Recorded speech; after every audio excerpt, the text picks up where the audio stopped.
ಜಗತ್ತಿನಲ್ಲಿ ಪ್ರಸಿದ್ಧಿ ಪಡೆದ ಸಾಕಷ್ಟು ದೇವಾಲಯಗಳು, ಮಸೀದಿಗಳು ಮತ್ತು ಚರ್ಚ್ಗಳಿವೆ. ಇವತ್ತು ಇಂತಹ ಧಾರ್ಮಿಕ ಕ್ಷೇತ್ರಗಳ ಬಗ್ಗೆ ತಿಳ್ಕೊಳ್ಳೋಣ.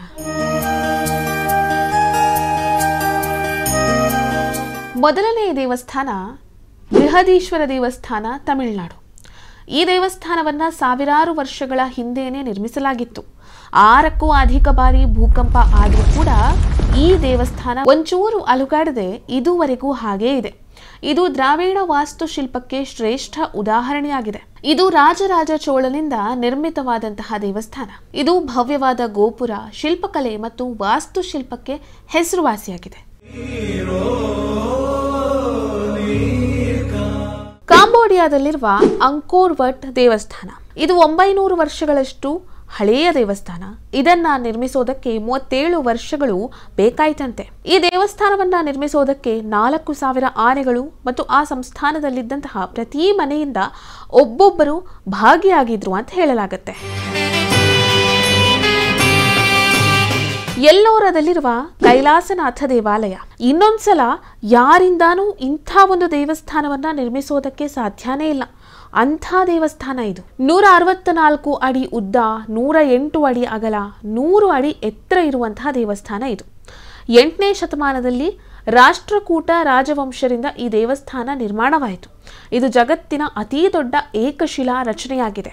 ಸ್ಪೇನ್ನ ಬರ್ಸೆಲೋನಾದಲ್ಲಿರುವಂತಹ ಚರ್ಚ್, ಈ ಚರ್ಚ್ ವಿಶಿಷ್ಟ ವಾಸ್ತುಶಿಲ್ಪಗಳನ್ನ ಹೊಂದಿದೆ. ಚರ್ಚ್ನ ಒಳಗೆ ಏಸುವಿನ ಸಮಾಧಿ ಮತ್ತು ಪ್ರತಿಮೆಗಳಿದೆ. ಈ ಚರ್ಚ್ 200 ಅಡಿ ಎತ್ತರವಾಗಿದೆ.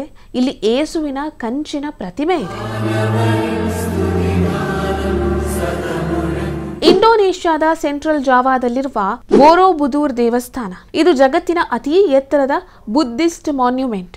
ಈ ದೇವಸ್ಥಾನವನ್ನ 9ನೇ ಶತಮಾನದಲ್ಲಿ ಶೈಲೇಂದ್ರ ರಾಜವಂಶ ರಾಜರು ನಿರ್ಮಿಸಿದ್ರು. ಈ ದೇವಸ್ಥಾನವು 12 ಬುದ್ಧ ಪ್ರತಿಮೆಗಳಿಂದ ಸುತ್ತುವರೆದಿದೆ. ಮುಂದಿನದ್ದು ರಾಜಸ್ಥಾನದಲ್ಲಿರುವ ದಿಲ್ವಾರ ಜೈನ ಮಂದಿರ. ಇದನ್ನು ಸುಮಾರು 11ನೇ ಮತ್ತು 16ನೇ ಶತಮಾನದ ನಡುವೆ ನಿರ್ಮಿಸಲಾಗಿತ್ತು. ಇದು ಸೋಲಂಕಿ ಶೈಲಿಯ ವಾಸ್ತುಶಿಲ್ಪಕ್ಕೆ ಅತ್ಯುತ್ತಮ ಉದಾಹರಣೆಯಾಗಿದೆ. ಇದು ಸಂಕೀರ್ಣವಾದ ಅಮೃತಶಿಲೆಯ ಕೆತ್ತನೆ ಮತ್ತು ವಿವರವಾದ ಕುಶಲತೆಗೆ ಸಾಕ್ಷಿಯಾಗಿದೆ. ಇದು ಅದ್ಭುತ ವಾಸ್ತುಶಿಲ್ಪ ಮತ್ತು ಕಲಾತ್ಮಕ ಕೆತ್ತನೆಗಳಿಗೆ ವಿಶ್ವವಿಖ್ಯಾತವಾಗಿದೆ. ವ್ಯಾಟಿಕನ್ ಸಿಟಿಯಲ್ಲಿರುವ ಸೇಂಟ್ ಪೀಟರ್ ಬೆಸಿಲಿಕಾ, ಇದರ ಹೆಸರೇ ಸೂಚಿಸುವಂತೆ ಇದು ಸಂತ ಪೀಟರ್ ಅವರ ಸಮಾಧಿಯ ಸ್ಥಳ ಆಗಿದೆ. ಇವರು ಮೊದಲ ಪೋಪ್ ಆಗಿದ್ರು. ಯೇಸು ಪೀಟರನ್ನ ಪೋಪ್ ಆಗಿ ನೇಮಿಸಿದ್ರು ಅಂತ ಹೇಳಲಾಗುತ್ತೆ. ಚೀನಾದ ಗುಯಿನ್ಜಾಂಗ್ನಲ್ಲಿರುವ ಫ್ಯಾನ್ಜಿಂಗ್ ಶಾನ್ ದೇವಸ್ಥಾನ, ಈ ದೇವಸ್ಥಾನ ವೂಲಿಂಗ್ ಪರ್ವತಗಳ ದೊಡ್ಡ ಬಂಡೆಯ ಮೇಲೆ ನೆಲೆಗೊಂಡಿದೆ. ಬಲವಾದ ಗಾಳಿಯನ್ನು ತಡೆಯುವುದಕ್ಕಾಗಿ ಕಬ್ಬಿಣದ ಅಂಚುಗಳಿಂದ ಈ ದೇವಸ್ಥಾನವನ್ನ ಮತ್ತೊಮ್ಮೆ ನಿರ್ಮಿಸಲಾಯಿತು. ಮೀನಾಕ್ಷಿ ಅಮ್ಮನ್ ದೇವಾಲಯ, ತಮಿಳುನಾಡು. ಇದು 14 ಭವ್ಯ ಗೋಪುರಗಳನ್ನು, 33,000 ಸೊಗಸಾದ ಶಿಲ್ಪ ಕಲೆಗಳನ್ನು, ಸಂಕೀರ್ಣವಾದ ಕೆತ್ತನೆಗಳನ್ನು ಹೊಂದಿದೆ. ಇದು ದ್ರಾವಿಡ ವಾಸ್ತುಶಿಲ್ಪ ಮತ್ತು ಎತ್ತರದ ಗೋಪುರಗಳಿಗೆ ಹೆಸರುವಾಸಿಯಾಗಿದೆ.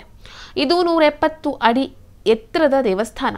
ಇದು ಸಂಕೀರ್ಣವಾಗಿ ಕೆತ್ತಲಾದ 985 ಕಂಬಗಳನ್ನು ಹೊಂದಿದೆ. ಟರ್ಕಿಯ ಇಸ್ತಾನ್ಬುಲ್ನಲ್ಲಿರುವ ಅಮಾ ಸೋಫಿಯಾ ಚರ್ಚ್ ಆಗಿದ್ದ ಇದು ವಸ್ತು ಸಂಗ್ರಹಾಲಯವಾಗಿ ಮಸೀದಿಯಾಗಿ ಮಾರ್ಪಾಡುಗೊಂಡಿದೆ.